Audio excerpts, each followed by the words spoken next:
team.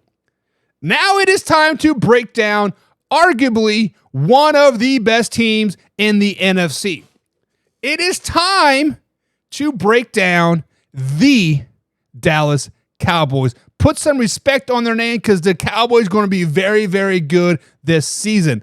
Unfortunately, their record is not going to be so good.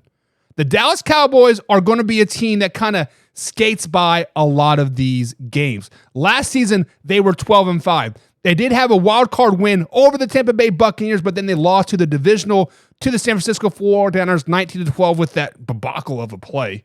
Let's just be honest, that was a weird-ass play that they ended the game on, but it is what it is. But they finished 12-5 last season. This year, I have them finishing 11-6. One game digress from last season. Not because they are a worse team. Not because they have not got better in this offseason. Just because I think the Dallas Cowboys finally have the long-term goal in mind. They are going to take a couple weeks off. They are going to, basically kind of coast. They are going to see the writing on the wall about week 13, 14, like, hey, the best we can do is this. And so why push it, right? But week number 1, they do lose to the New York Football Giants at New York. Week number 2, they beat Aaron Rodgers and the New York Football Jets at home. And then they're back on the road versus the Cardinals, and that is a dub. Then they're back at home versus the Patriots. That is a dub. Beat the 49ers week 5. And then week 6, this is a very pivotal point in their season. They are going to lose this game to the Chargers on Monday Night Football, but it is going to be how they lose. It is just going to be one of those nasty, sloppy-ass games where you go into the bye week, week 7, and they're just bitter, right? They are just a bitter, pissed off team.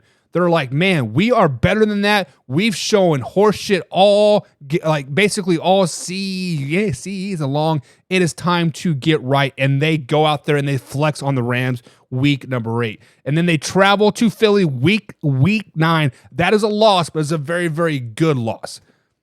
Close game, good loss, a lot of momentum moving forward, and that's exactly what they need because they rip off the next 6 games. They beat the Giants at home. They beat the Panthers on the road. They beat the Commanders. They beat the Seahawks, and they beat the Eagles again, and then they travel to Buffalo, and then they beat the Buffalo Bills.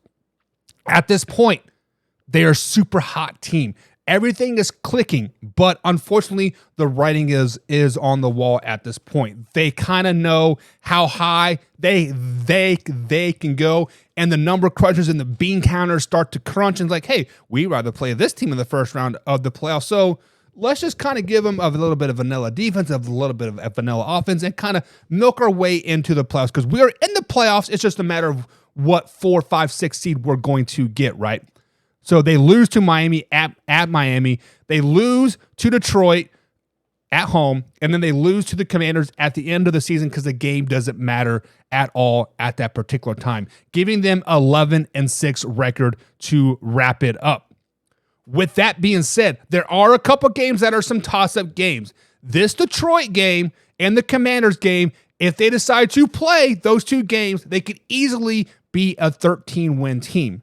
But I don't see it. I don't see them playing those 2 games out, unfortunately, because, they would rather play X team in the playoffs versus Y team. 11-6 for the Dallas